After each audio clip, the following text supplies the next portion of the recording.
교회가 왜 이렇게 어려워졌나, 그리고 왜 이렇게 많은 사람들이 떠나버렸나, 왜 이렇게 우리가 배고파졌나 라고 할 때 그 개인들이 문제가 아니라, 그 교회를 떠나버린 사람들이 문제가 아니라 이 교회 안에 반드시 있어야 될 생명의 빵인 예수님이 없고 말씀이 없어서 그런 거다.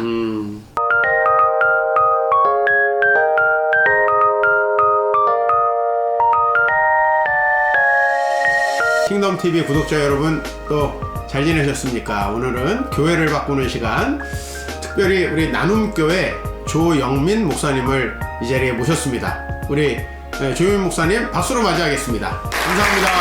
네, 반갑습니다. 네, 우리 목사님 좀 소개를 좀 부탁드립니다. 네, 지금 나눔교회에 섬기고 있는 조영민 목사라고 하고요. 교회를 위한 나눔이 되었으면 좋겠고, 우리 성도들에게 정말 기쁨이 되는 나눔이 되었으면 좋겠습니다. 네. 우리 조 목사님, 제가 좀 뒤에서 연구를 했는데 사모님도 너무 좋으시고 또 목회도 너무 잘하시고, 특별히 뭐 설교의 달인이다, 제가 주변 분들에게 들어가지고 특별히 섭외한 게스트입니다. 설교를 잘하신다고 제가 이렇게 들었는데, 설교를 준비할 때 제일 염두에 두시는 게 뭔가, 시작부터 한번 좀 하드코어로 좀 들어가 봅니다. 네. 네, 원래 좀 시작할 때 뭐 옛날에 어떻게 살았느냐. 네, 우리 그런 거 없어요. 우리 바로 본론으로 들어갑니다. 네, 곧바로 설교를 어떻게 준비하는가 이런 이야기 하시는데, 예. 전 설교 두 가지가 가장 중요하다고 생각하는데, 하나는 성경에 있는 메시지를 내가 찾아내는 거. 성경의 메시지 찾아내는 거. 이 내용과 관련해서 우리가 찾아낼 만한 능력이 있는가, 그리고 그 능력을 어떻게 키울 건가, 요 부분, 설교의 내용을 성경 본문에서 찾아내는 것, 요게 이제 중요하다고 생각하고요. 네. 또 하나는 역시 이제 전달의 부분에서 내가 내 청중에게 이 성경의 이야기를 정확하게 지금 알아듣게, 또 감동적이게, 그리고 실제로 그분들의 마음이 뛰게 전달하는 요 부분이 네. 이제 설교에 있어서 가장 중요한 두 요소다. 내용과 전달, 요 두 가지로 간단하게 말씀을 드릴 수 있겠습니다. 야, 이거 뭐 처음부터 너무 답이 큽니다. 예, 그런가요? 큽니다. 이거 뭐 이렇게 간단히 말씀해 주셨지만은 이게 우리 목사들한테는 또 얼마나 힘든 일이고, 저도 이제 우리 목사님께 많이 좀 배우려고 오늘 인터뷰를 하는데, 세상 속의 그리스도인이라는 책을 보면은 네. 이걸 좀 힌트를 저희가 얻을 수 있습니까? 예, 제가 최근에 나온 이제 다니엘서를 가지고 한 네, 책인데요. 이렇게 책도 소개해 주시고 되게 그럼요. 바람직한 방송 맞습니다. 네. 세상을 사는 그리스도인이라고 제가 다니엘서를 가지고 이제 1장부터 12장까지의 내용을 한번 설교로 했고요. 그걸 또 책으로 이번에 냈는데, 일단 다니엘이 이 이야기를 왜 하는가라고 하는 본문의 내용들을 가지고 이제 찾아봤고요. 이거를 오늘날 이 코로나의 현실을 살고 있는 하나님의 청년들에게 어떻게 적용할지에 대한 고민들, 이 두 가지가 묶여가지고 책이 나온 거기 때문에 제 설교를 연구하는데 좀 샘플같이 사용할 수 있지 않을까라고 생각을 하고 한번 사서 보셔도 좋겠습니다. 예. 아니, 실제로 뭐 백문이 불여일견인데 메시지를 자꾸 전달해라, 이 얘기는 누구나 할 수 있어요. 네. 그러나 그거를 실제로 목사님이 어떻게 하셨는지, 그 최종 결과물, 여러분들 또 이 부분에서 참고해 보시면 될 것 같아요. 조 목사님은 목회자 자녀로 이렇게 성장을 하셨습니다. 저도 사실은 PK로 자라면서 뭐 생활적인 측면에서는 어려움들이 있었는데, 어떤 어려움들이 혹시 있었는가, 또 그 중에서 내 믿음이 흔들린 적은 없었는가, 뭐 이런 부분 좀 궁금합니다. 네. 제가 이제 아버지가 목회를 아주 늦게 시작을 하셨거든요. 늦게 시작을 하셨고, 그래서 아버지가 공무원을 하시다가 갑자기 하나님께 큰 은혜를 받고 다 때려치우고 목회를 시작하면서 이제 곡성군 인면 재원리라고 하는 하루에 버스가 한 번 들어오는 곳에 이제 처음 이제 전도사 생활을 하시고요. 그때 5년 동안 이제 그 지역에 있으면서 아버지는 학교에 월요일날 학교에 가시고 금요일날 돌아오시고, 신대원 하시면서 거기를 가셨네요. 네, 그래서 이제 굉장히 이제 어렸을 때 이렇게 어머니를 고생시키는 아버지에 대한 이제 분노가 있었고요. 그리고 이제 아버지가 중학교 2학년 때 이제 광주에 올라오셔가지고 광주에다 또 개척을 시작을 하셨는데, 정말 가족끼리 딱 모여서 개척을 하시면서 그때 느꼈던 이 또 절망감. 그러면서 저는 믿음은 없었는데 교회 봉사는 열심히 했고, 그 결과 제가 대학을 서울로 가야겠다라고 결단했던 이유 중에 하나가 어떻게든 집에서 벗어나고 싶고 벗어나려고. 교회에서 벗어나고 싶어서 그래서 그만뒀습니다. 그래서 딱 대학에 오면서 이제 교회 생활 그만두고 부모님한테는 제가 교회 다닌다고 이야기하고 한 1년 반 정도 교회도 안 다니시고? 예, 교회를 접었던 때가 있었고요. 이제 그러다가 이제 또 어떤 뭐 계기가 있어가지고 다시 교회 또 선교단체를 활동을 하면서 다시 신앙을 좀 회복하고 그때 그 신앙을 회복하는 과정에서 제가 이제 예수님을 인격적으로 만나는 어떤 체험을 할 때 제가 또 이렇게 배웠던 게 또 들었던 게 다 그런 거여가지고 그렇게 은혜를 경험하면 또 목회를 해야 된다 그래서 서원도 얼떨결에 해서 그 뒤로 이제 뭐 돌이키지 않고 계속해서 이 목회자의 길로 걸어왔습니다. 교회도 안 다니실 정도면은 믿음이 상당히 없으셨네요. 네, 그죠? 저는 가장 그 목회자로 서원을 하고서 좀 역점을 두고 좀 준비하신 거는 뭐다? 이렇게 말씀해 주실 수 있는 게 있는지요? 네, 제가 이제 목회자로 서원을 할 때 이제 기본적으로 제가 그 수련회에서 복음의 내용을 총체적으로 들었던 거 그래서 이 청년회 때 복음을 듣고 그 복음으로 변화를 받으면 인생이 변화된다라는 걸 제가 경험한 거죠. 저는 개인 성경 연구 그랬더니 PBS라고 해서 제가 있었던 선교단체가 일단 그 PBS를 하고 있었고요. 그래서 말씀을 자기가 읽고 깨닫고 그 연구한 것들을 가지고 전하는 이것이 너무나 저한테 매력적이었습니다. 그래서 일주일에 한 본문은 연구해야 된다. 22살부터 계속 그렇게 일주일에 한 본문을 연구하는 것을 원칙으로 하고 지켜왔고요. 군 생활할 때 얼마 동안 좀 이렇게 약간 제가 훈련받고 뭐 이럴 때 기간을 빼고 나머지 기간들은 대부분 그 원칙을 지키고 계속해서 해왔습니다. 그러면 그거를 좀 전할 기회도 많이 있었나요? 예. 뭐 기납적 성경 연구 방법론 해가지고 뭐 교회에서 세미나들도 여러 번 했었고요. 선교단체에서도 좀 강의를 했었고, 150여 명 정도 모이는 목회자 모임에서도 이렇게 강의를 하고 또 그런 실습하는 모임들도 진행을 했습니다. 근데 참 이런 부분이 우리 목회자들에겐 중요한 것 같아요. 내가 말씀을 연구하고 전달해보는 훈련. 네. 그러니까 그냥 다른 어떤 일들이 아니라 순수하게 말씀 보고 그거를 전달해보고. 네. 저도 이렇게 어렸을 때부터 목회자로 그 서원을 한 사람이었기 때문에 제가 적어도 이제 목회자의 길로 가야겠다 하고 하나님 앞에 이제 정말 제 자신을 드린 다음부터는 매주마다 말씀 연구하고 그게 대상이 아이들일 때도 있었고 뭐 청소년일 때도 있었고 청년일 때도 있었는데 이번 주까지도 단 한 주도 쉰 적이 없이 연구해서 전해요. 처음 제가 전했던 걸 생각해보면 참 그렇게 짝이 없지만 그 기간들이 이렇게 만들었고 아무래도 공부는요 시험 보려고 하는 공부보다는 내가 프레젠테이션 하려고 하는 공부가 훨씬 더 빡세거든요. 그 과정을 우리 조 목사님이 뭐 이 목회의 수준은 저보다 높으시지만은 제가 조금 나이는 많은데 비슷하게 겪어왔다라는 생각을 이렇게 좀 하게 되네요. 예. 그러니까 저는 정말 강의를 잘하고 싶은 사람이 되고 싶으면 강의를 계속 해봐라. 만들어야 된다고 생각합니다. 만들고 해봐라. 네. 그래서 저는 이제 제가 뭔가 공부하고 싶으면 일단 강의를 하겠다라고 발표를 합니다. 교회에서도 그렇고 뭐 단체에서도 그렇고 뭐 안 되면 요즘 뭐 유튜브로도 유튜브도 최근에 또 목회자들에게 네. 학습 유형과 네. 또 그래서 내가 어떻게 설교를 해야 되는지 이것도 네. 하셨잖아요. 그러니까 제가 뭘 다 준비해가지고 하려고 그러면 실제로 안 하더라고요. 제가 게을러가지고. 그래서 일단 몇 날 이걸 할 테니 들을 사람은 몇 명이라도 모여라 라고 해서 몇 명이라도 모인다 그러면 요게 정해져 있기 때문에 그때까지 준비해서 그 결과들을 가지고 나눠보고 뭐 이렇게 돈 받고 하는 강의 아니기 때문에 뭐 좋은 퀄리티 요구하지 않거든요. 근데 그렇게 한번 해보면 뭐가 되고 뭐가 안 되는지 알고 강의안을 다시 한번 바꿀 수 있고 더 나은 강의를 준비할 수 있는 이런 것이어서 청년사역 12년을 하면서도 계속 그래서 제가 연구하고 싶은 주제를 강의했습니다.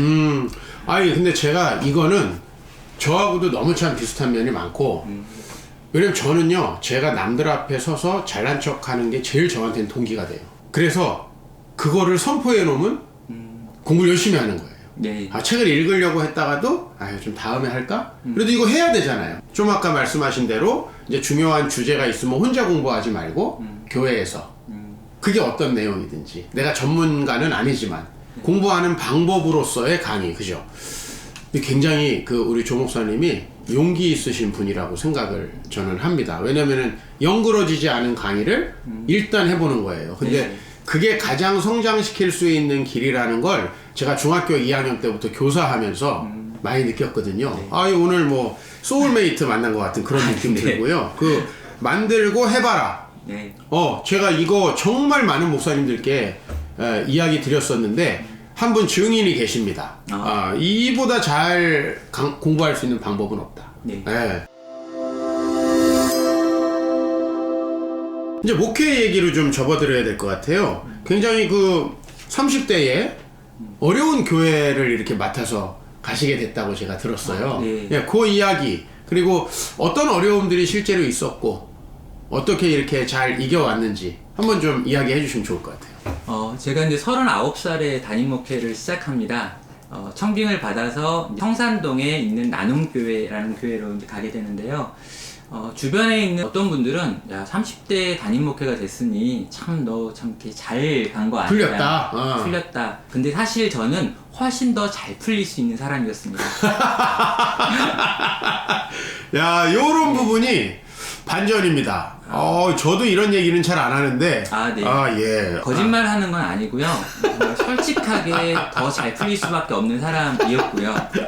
그러니까 저는 제가 처음 사역했던, 전도사로 사역했던 그 교회에서 제가 사임한 지 한 3년 지난 다음에 후임으로 와달라고 하는 요청도 받았고요. 또 그 다음에도 화곡동에 있는 한 교회에서 청빙을 들어오기도 했고요. 근데 제가 그 두 청빙에 대해서 이렇게 제가 거부했던 이유는 하나님께서 저를 청년 사역자로 부르셨는데 저는 분명히 서원을 했고 그 약속을 지켜야 된다라고 생각했고 저에게 주어진 기간이라고 하는 게 제가 10년이라고 생각을 했기 때문에 그 채워야 된다. 기간은 저는 또 약간 서원하면 지켜야 된다 이런 것도 이렇게 좀 있습니다. 이렇게. 그럼요. 예, 그래서 그럼 지켜야죠. 그래서 두 번의 어떤 기회들을 그렇게 이제 제가 거부를 했고요. 이제 그런 다음에 나는 나눔교회 갈 수 있는 그런 수준의 사람은 아니다. 훨씬 더 대단한 사람인데 이제 아니 그 전에 청빙도 내가 충분히 갈 수 있었는데 안 갔다. 이렇게 정리하시면 될 것 같고요. 약간 이렇게 들으면 되게 교만해 보이는데 이런 컨셉은 아니고요. 이런 컨셉 주님께 아닙니까? 순종하여서 한 걸음 한 걸음 주님이 인도하시는 길을 걸어가는 이런 우리 컨셉이었던 거죠. 독자들이 들으실 때는 비슷합니다. 제 마음에 더 이상 이제 제가 청년 사역을 할 수 없다라고 하는 마음이 좀 들었습니다. 왜냐하면 제가 20대 청년들을 돌보고 있었는데요. 제 나이가 40이 되는 상황에서 요 20대 초반 아이들과 이렇게 상담을 하다 보니까 요 20대 아이들의 마음을 이렇게 이해하는 게 아니라 얘네 부모들의 마음을 이해하면서 갑자기 얘네들이 이렇게 제가 좀 납득이 잘 안 되는 거예요. 답답하고 그렇게 훌륭한 부모 밑에서 네가 그럼 이런 말이 나오면서 이제 청년 사역의 때가 지나가고 있고 하나님의 또 다른 부르심이 지금 내게 이렇게 있겠구나라고 하는 생각을 하게 되면서 제가 이제 교회를 사임하겠다라고 이야기를 했습니다. 네. 왜냐면 제가 보기에 분당 보기에 너무 좋은 교회였거든요. 그래서 제 아내랑도 이야기하는데 아내도 이 교회에 계속 있으면 우리의 야성이 죽어가는 것 같다.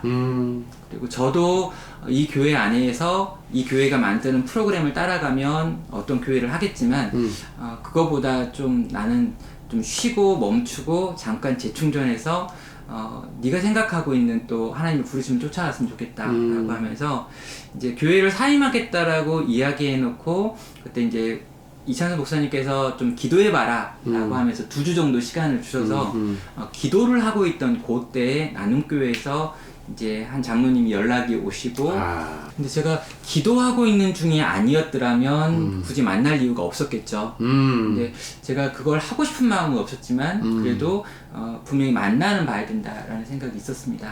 그래서 이제 이 교회 담당하시는 이제 장로님과 만나게 됐고요. 거부할 마음이 분명히 있었습니다. 근데 그래도 가서 얼굴을 뵙고 인사를 예의를 해야지. 갖추고 제가 또 예의가 또 바르거든요. 그래서 예의도 바르고 네, 잘났고 설교도 잘하고 그래서 아무데나 청빙받을 수 있는 이제 이런 분으로 오늘 굳어져 가고 있네요. 그분이 이제 교회에 대한 이야기를 하시더라고요. 시작하는 이야기가 교회가 정말 어렵습니다. 이야기를 하신 거예요. 이제 담임 목사님이 개척하셨는데 원로 이제 전임 목사님이 개척하셨는데 네. 여러 가지 사정이 있으셔가지고 그분이 갑작스럽게 교회를 떠나셨고 교회는 이제 건물을 짓는데 빚을 많이 졌는데 그 빚을 갚을 방법이 없어가지고 빚이 계속 늘어나고 있고 그리고 담임 목사님이 떠나는 과정에서 교육자 청빙 과정에서 이제 교회들이 갈등이 일어나서 이제 있었던 부교육자가 교회를 분립해가지고 개척해서 한 15분 거리에다 교회를 개척해서 사람들이 이렇게 나가고 성도들의 절반 정도가 지금 이제 떠나버린 상황이고 교회가 좋으니까 와라 그럴 줄 알았어요. 교회가 좋은데 오라 그러면 네, 안 갑니다. 제가 죄송합니다. 제가 준비가 안 됐습니다. 이렇게 이야기하려고 했는데 그렇죠. 교회가 아주 안 좋다. 너무 안 좋다. 그래서 청빙을 지금 계속 하고 있는데 지금 몇 번 온다고 했던 분들이 안 안 오신다? 와서 지금 8개월 동안 담임 목사가 없는데 청빙 준비 위원회가 지금 매일 저녁 모여서 기도하는데 그 기도가 안 끝난다. 그러더니 갑자기 우시는 거예요. 그 와중에 제가 저는 안 가기로 하고 왔습니다. 하려고 왔습니다. 그러면 이분이 통곡하실 것 같은 거죠. 그래서 제가 얼떨결에 저도 기도해 보겠다. 그리고 집에 버스 타고 돌아오는데 너무 서러워서 눈물이 나더라고요. 이렇게. 나는 이런 생각이 전혀 없었는데 저 진짜 12년 동안 열심히 살게 했거든요. 그러면서 정말 이제 좀 쉬었으면 좋겠다는 생각이 너무 많았어요. 내수동교회 청년사역을 6년 할 때도 너무 힘들었고 분당우리교회 청년사역도 죽을 것처럼 했고요. 정말 쉬고 싶다라는 생각이 여기까지 있었는데 그렇게 어려운 교회에서 저를 부른다는데 제가 아닙니다라는 말 못하고 이거는 그렇게 못하겠네요. 다시 이제 돌아와서 이제 담임 목사님이 2주 기도해 보니까 어떻느냐. 근데 이제 제가 이러이러한 교회에서 이러이러한 이제 연락을 받고 만나보기도 했습니다. 그랬더니 너 청년 사역밖에 안 해봐서 너무 목회가 뭔지 모른다. 그러면서 이렇게 어떻게 하면 망하는지에 대해서 막 이야기하시더라고요. 그분이 경험한 그 세계에서 딱 망할 길을 가는 거다. 제가 개척을 할 때 우리 선배들이 하셨던 얘기랑 100% 일치하네요. 단 한 분도 저한테 이 길을 가라고 하신 분이 없어요. 그 마음은 좀 제가 이해가 됩니다. 근데 그럼에도 불구하고 주님이 부르심을 또 확신하시고 가셨네요. 그죠? 그때 제가 우리 목사님께서 만약에 이렇게 괜찮다 내가 도와줄게 이랬으면 안 간다고 할 수 있었는데 그때 가지 말라고 하셔서 너무 가지 말라고 하니까 확신이 들었군요. 그때 제가 만약에 간다고 하면 진짜 참된 목자가 된 느낌. 그때 그 느낌 있잖아요. 이렇게. 그렇죠. 약간 한국에서 가장 아골골짝 빈들에 가는 것 같은. 오케이. 한국에서 가장 훌륭하신 목사님이 가면 망한다 그랬는데 간다 그러면 참 목자가 되는 느낌이 이렇게 물밑을 밀어오면서 그 순간에 정말 이렇게 갑자기 심장이 막 다시 두근거리기 시작해요. 그래요? 30분 넘게 가지 말라는 말 들으니까 갑자기 이 순간에 내가 간다고 하면 되게 멋있겠다는 느낌이 들면서 두근두근 막 그러는 거예요. 뭔가 일반적이지 않습니다. 그래서 이찬수 목사님한테 제가 목사님 근데 제가 심장이 두근거린단 말입니다. 딱 이 표현을 썼어요. 목사님 제가 심장이 두근거린다고. 근데 제가 심장이 두근거린다고 딱 말했는데 갑자기 여기서 말을 딱 멈추신 거예요. 그리고 목사님께서 저한테 목사가 심장이 두근거리면 가야지. 심장이 두근거리면 목사는 가야 된다. 부임해서 교회가 정말 많이 어려운 교회라는 걸 첫 달, 두 달 막 느꼈습니다. 너무 교회가 춥고 난방비가 없어가지고 그리고 사례를 못 받았던 때도 있었고요. 여러 가지 사건들 목양실에 감금돼가지고 6시간 동안 있기도 하고 교회 불도 나고요. 그래서 요 모든 내용에 대해서는 제가 이전에 썼던 교회를 사랑합니다 라고 하는 책이 있기 때문에 나눔교회 교회론을 정리한 교회를 사랑합니다 좋은 씨앗에서 나온 책이 있으니 더 궁금하신 내용은 요렇게 읽어보시면 되겠습니다. 근데 이분이 순진하게 생기셨는데 본인 거 광고 다 해가지고 내가 지금 하려고 그랬는데 교회를 사랑합니다. 이게 완전히 교회론의 이론이 아니고 완전 실제적인 이야기. 우리 이런 살아있는 이야기가 필요하잖아요. 그러면은 그런 와중에 여기까지 7년 온 것은 이제 하나님의 은혜로 교회가 뭔가 회복되어지고 상처가 아물어지고 아마 이제 교회 난방도 좀 하실 것 같은데 네. 제가 제가 볼 때는 그 어려운 시기를 극복할 수 있었던 그 비결이 뭐였는가 좀 요거 많이 궁금해 하실 것 같아요. 네. 자, 보통은 이런 이야기 할 때 하나님이 은혜였습니다. 요 우리가 굉장히 저는 싫어합니다. 네. 우리 킹덤 처치 연구소는 그렇게 뭉뚱그리지 않고 아실 것 같고. 네. 그러니까 저는 그 말이 제일 어려운 말인 것 같아요. 은혜가 맞아요. 맞아요. 근데 이제 네. 은혜라고 하는 건 모든 걸 다 덮는 이야기지만 실제로 그 안에서 했던 것들이 어떤 건지도 좀 더 아셔야 될 것 맞습니다. 같고요. 네. 그러니까 분명히 쉬운 일은 아니었던 것 같습니다. 그리고 몇 번이고 다시 돌아가고 싶은 마음도 있었고요. 오기가 있어서 그럴 수는 없어서 추운데 떨면서 계속해서 공부했었고요. 저는 이제 그 교회가 그렇게 어려워진 가장 큰 이유가 빵집에 빵이 없어서라고 생각했습니다. 아, 여기 좋은 표현 또 하나 나왔습니다. 빵집에 빵이 없어서. 네. 제가 그 베들레헴에 빵이 떨어졌다, 기근이 왔기 때문에 거기를 떠나는 이 룻기 이야기를 이야기. 이제 묵상하면서 제가 그 교회 부임해가지고 처음 했던 그 설교 시리즈가 룻기 설교였습니다. 그리고 읽는 설교 룻기로 제 첫 책 나와 있습니다. 예, 알겠습니다. 네, 띄워주세요. 네, 고맙습니다. 읽는 설교 이렇게 룻기에 보면 이제 그 이야기를 하는 거예요. 이 교회가 왜 이렇게 어려워졌나? 그리고 왜 이렇게 많은 사람들이 떠나버렸나? 왜 이렇게 우리가 배고파졌나? 라고 할 때 그 개인들이 문제가 아니라 그 교회를 떠나버린 사람들이 문제가 아니라 이 교회 안에 반드시 있어야 될 생명의 빵인 예수님이 없고 말씀이 없어서 그런 거다. 그래서 정말 한 2년 동안은 계속해서 말씀을 전하는 일에 집중을 했고요.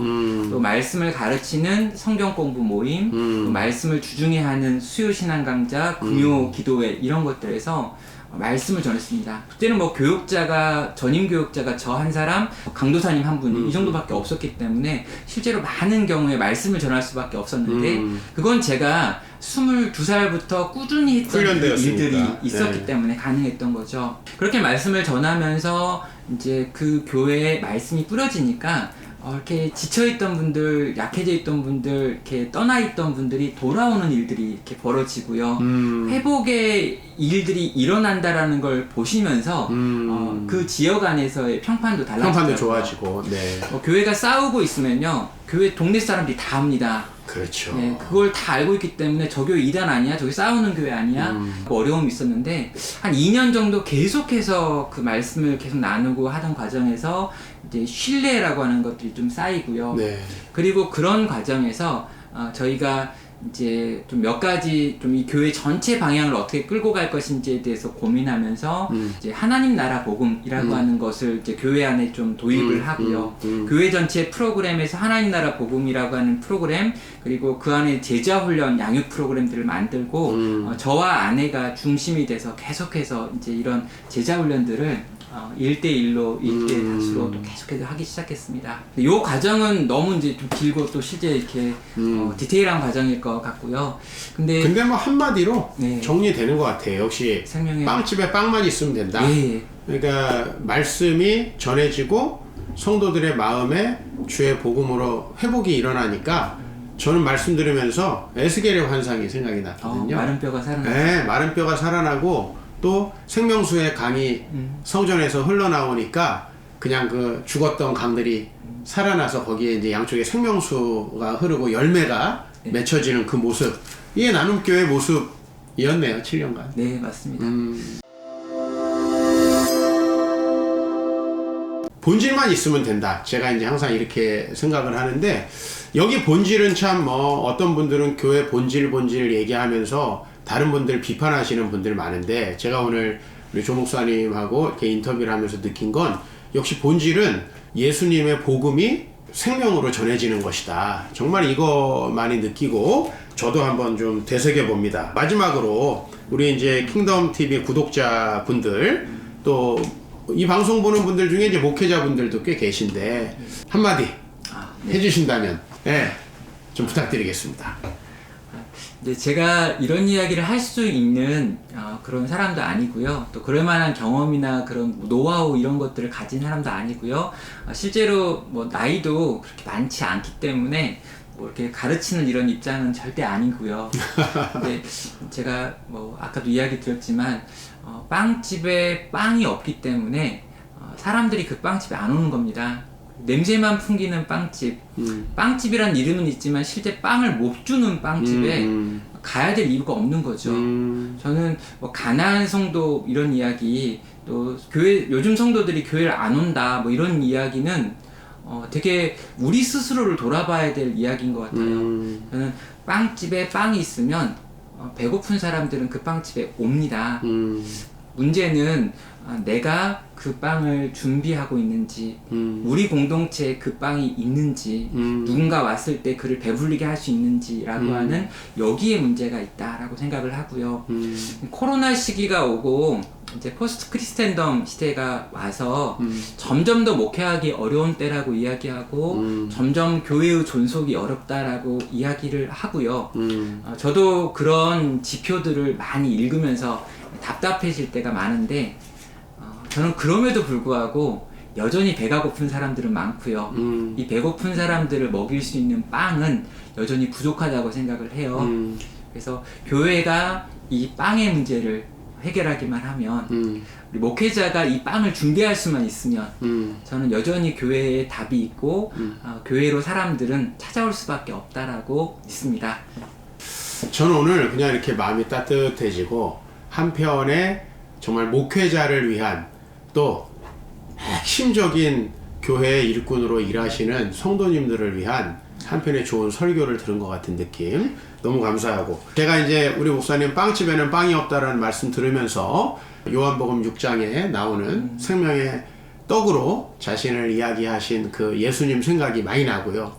무엇보다 그 요한복음이 우리에게 전해주는 거는 우리는 혼인잔치에 모든 걸 준비하지만 항상 결정적인 게 결핍된 삶, 우리에겐 돈도 있고 뭐 명예도 있고 또 가정도 있고 막 내 삶에 이파리는 많지만 무화과 열매는 없는 이제 그런 삶에 정말 예수님이 우리에게 진짜 빵이 되어 주시고 진짜 영원히 목마르지 않는 물이 되어 주신다는 그 복음 자체를 우리 목사님 오늘 인터뷰를 통해서 좀 전해드린 것 같아서 너무 감사하고, 그 복음을 우리가 어떻게 연구하고 어떻게 잘 가르치고 또 살아낼 것인가, 여기에 역시 목회의 핵심이 있구나라는 것들을 좀 느끼면서 너무 오늘 감사를 드립니다. 우리 귀한 목사님 오늘 시간 내주셨는데 여러분들 은혜 많이 받으셨죠? 우리 조 목사님 감사드립니다. 네, 감사합니다. 네, 우리 다음에 또 더 좋은 인터뷰로 찾아뵙도록 하겠습니다. 킹덤 처치 연구소가 만든 교바시,